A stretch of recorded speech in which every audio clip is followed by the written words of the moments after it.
Addis Ababa Fairy Tales and Bedtime Stories for Kids. Gulliver's Travels. Once upon a time, there lived a doctor named Gulliver. There came a time when there was no work to be found in the city. So Gulliver found a job on a ship.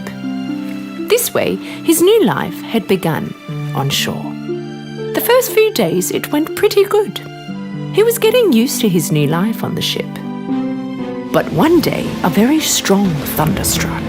After struggling in the huge waves for some hours, in the end, the ship tipped over. Gulliver and a few of the crew managed to get some rowing boats on the boat before it sank.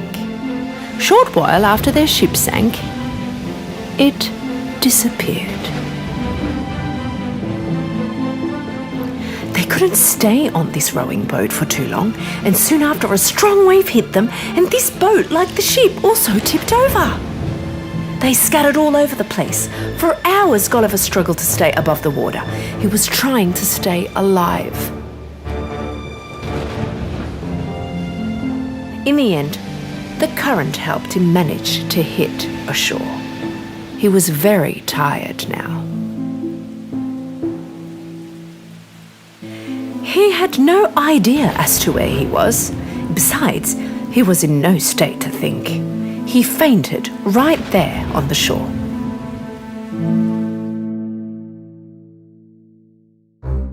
When he woke up, he noticed he had been tied up from head to toe.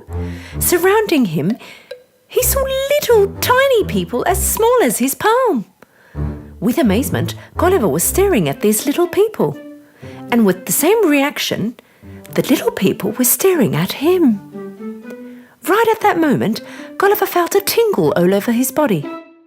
When he put his head up to see what it could be, he noticed his whole body covered in tiny arrows.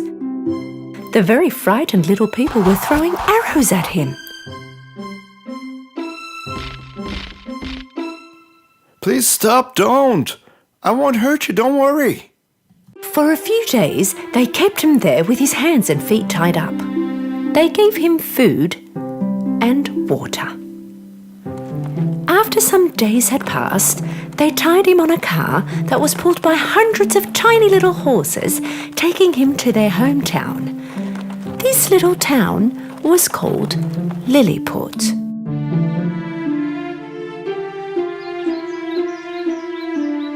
They saved the largest building in the town for him. But even so, to get inside the house, he had to crawl. Seeing that Gulliver meant no harm to them, they decided to introduce him to their king. Gulliver approached Lilliput's king. The king allowed him to stay.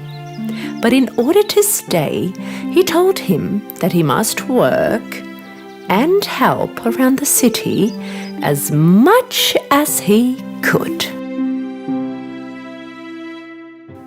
Gulliver signed a piece of paper that stated the do's and don'ts.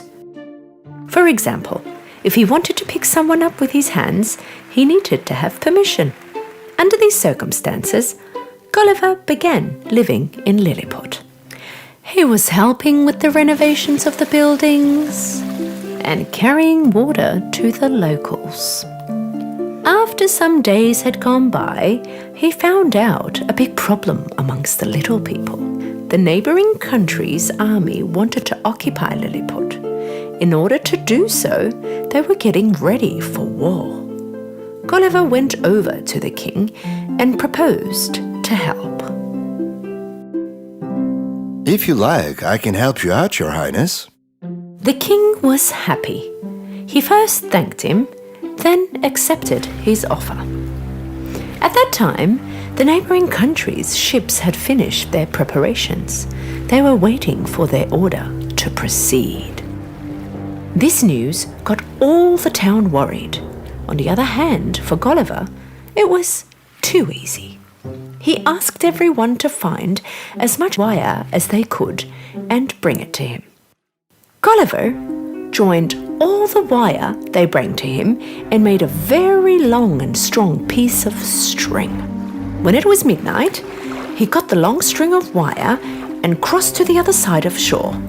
Without being seen to the enemy, he managed to get to the port on the other side. He tied all the ships to one another, and with the very few soldiers that were inside, he pulled them to Lilliput's shore. The people waiting for him at the port were super happy. They had imprisoned the enemy's soldiers. They now had no reason to be scared of the enemy. The king thanked Gulliver and rewarded him. Gulliver was very happy he had gained the king's trust. A while later, there was a fire in the castle.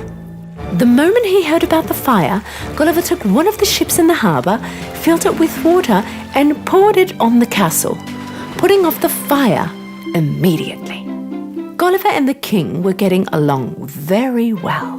Before making a decision, the king was always asking Gulliver first. Of course, this started to get in the way of the other advisors to the king. They were envious of Gulliver.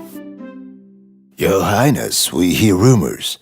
Gulliver is planning to get stronger and take your position as the king of Lilliput. Really? Yes, my king. We all know how strong he is. We can't defend ourselves if he attacks us. We can't live in fear like this. Public is also on its toes. The king was well affected by his advisors, and he decided to punish Gulliver. Considering the good he's done before, I won't give him the death penalty. His eyes will be blinded, he will be forbidden to go into town, and his food will be limited. When he heard about the king's decision, one of the workers in the castle who loved Gulliver ran right next to Gulliver to tell him all about it. I can talk to the king and change his mind. But the decision was made, and the king had no intentions to change his mind.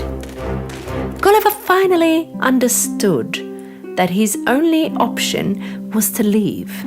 At night, taking the enemy ships in the harbour with him, he began to move towards the island across. He walked and swam and finally came to the island of what people called the enemy. When Gulliver returned their ships, they understood that he didn't have bad intentions. With the guide next to him, they sent Gulliver to meet with the king. The king properly welcomed Gulliver, and Gulliver told him all that had happened. The king told him that he could stay as long as he wanted. Gulliver was really surprised of this kind gesture after he stole their ships, because he hadn't seen this kind of behaviour in Lilliput. Gulliver was staying out at night, since there was no house big enough for him.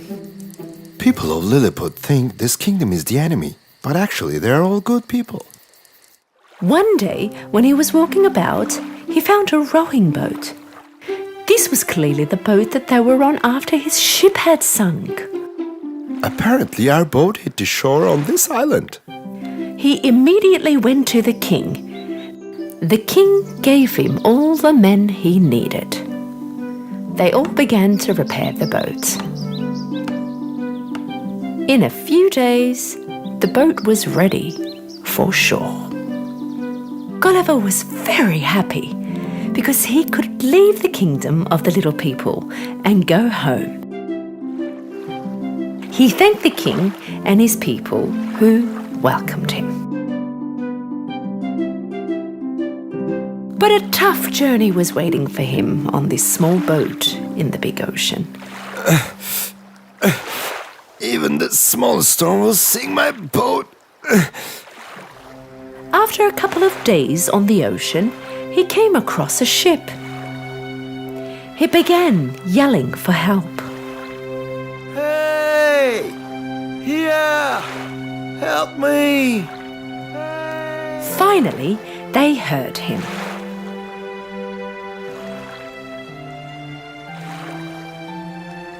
They came next to the rowing boat and took Gulliver on their ship.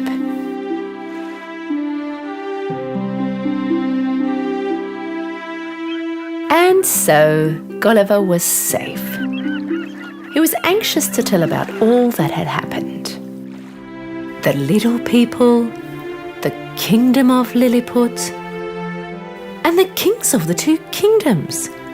He wondered who would believe him about all that had happened. Gulliver felt very happy that he was going to go home to see his family. But he also felt there were many more adventures waiting for him out there in the big ocean.